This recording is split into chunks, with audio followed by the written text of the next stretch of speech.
8장 1절로 5절입니다. 150일 동안 땅에 넘친 물이 줄어들기 시작하게 된 결정적 원인은 하나님께 있습니다. 하나님은 방주에 탄 노아와 모든 동물을 기억하셔서 새로운 일을 시작하셨습니다. 하나님은 땅 위에 바람을 불게 하셔서 물이 줄어들게 하셨습니다.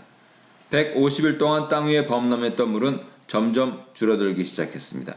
물이 원래 자리인 땅속으로 또 증발하여 궁창으로 되돌아가는 모습입니다. 이스라엘 역사에서 범람한 물이 줄어서 이스라엘이 새로운 국면을 맞게 되는 하나님의 구속 역사가 나타납니다. 홍해의 물이 한 곳으로 모여서 길을 내어 이스라엘 백성이 홍해를 건너 바로의 종주권에서 완전히 해방되었습니다. 또한 요단강이 한 곳에 멈추어 이스라엘 백성이 요단강을 건너서 가나안 정복을 시작할 수 있었습니다. 홍수가 시작된 지 정확히 5달 지난 후에 방주가 아라랏 산에 머물렀습니다. 정확히 7째 달 17일이었습니다. 7m 되는 물이 줄어들어 방주가 떠다닐 수 없었기 때문입니다. 방주가 아라랏 산에 머문 지 2개월이 넘도록 물은 10째 달까지 차츰 빠졌고 그달 초하루에 드디어 산봉우리들이 보였습니다. 6절부터 14절입니다.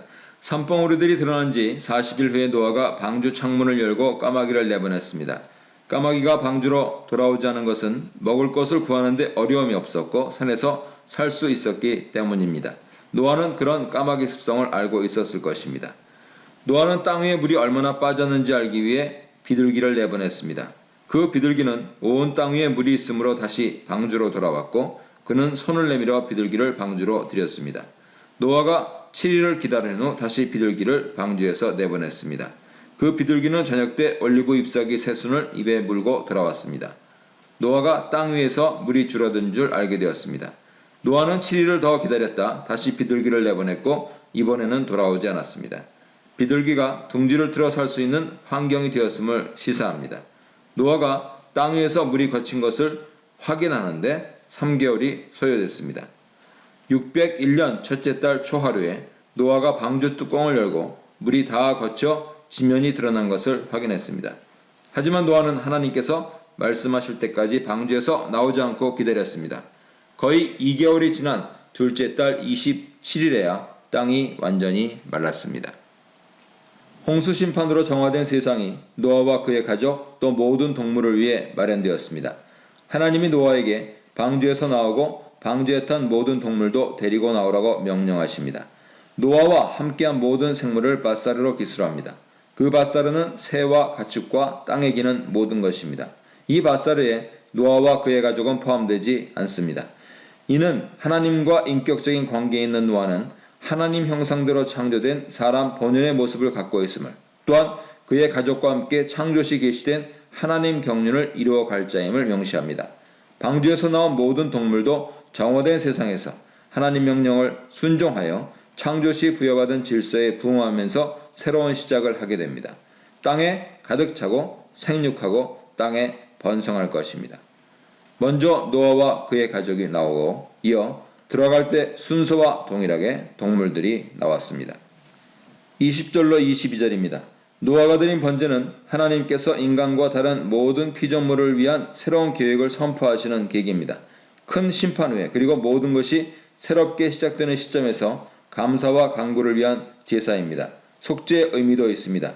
하나님께서 노아의 번제를 기쁘게 받으시고 창세 때 계획하신 것을 이루어갈 것을 선포하십니다.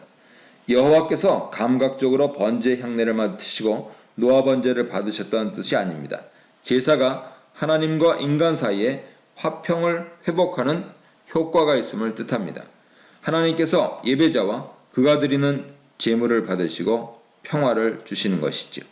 노아의 번제는 여호와 하나님께서 홍수 이후에 이 세상을 향한 그분의 뜻을 밝히시도록 움직였습니다. 여호와께서 다시는 사람 때문에 땅을 저주하지 않으실 것입니다.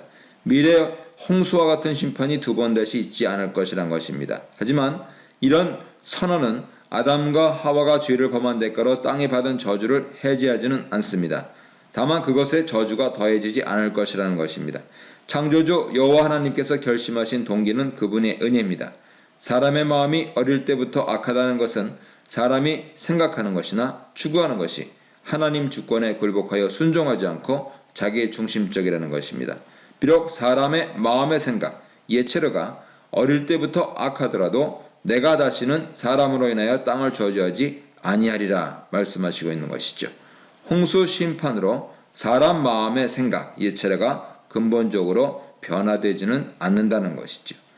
홍수로 인해서 깨어진 아름다운 지구의 자연 질서가 사람과 다른 모든 피조물의 생존을 위하여 회복되어 유지될 것이라는 약속입니다. 땅의 존속기간이 정해졌습니다. 유한합니다. 땅이 지속하는 동안 자연계의 순환은 크게 두 계절로 나뉘어 지속할 것입니다. 천지가 창조될 때 하늘에 채워진 천체들과 땅 위에 존재하는 식물, 물, 동물, 사람이 낮과 밤의 연속적인 교차 가운데 서로 영향을 주고받으며 존속할 것입니다. 창조 질서가 다시 유지될 것이라는 창조주 여호와의 확언은 노아 언약이 공식적으로 체결되는 근간입니다. 방주로부터 구원받은 노아의 아내, 유전학자들에 따르면 전 인류는 DNA 염기 서열상 한 어머니의 자손입니다. 만일 그들의 이론이 옳다면 바로 이 어머니는 노아의 아내입니다.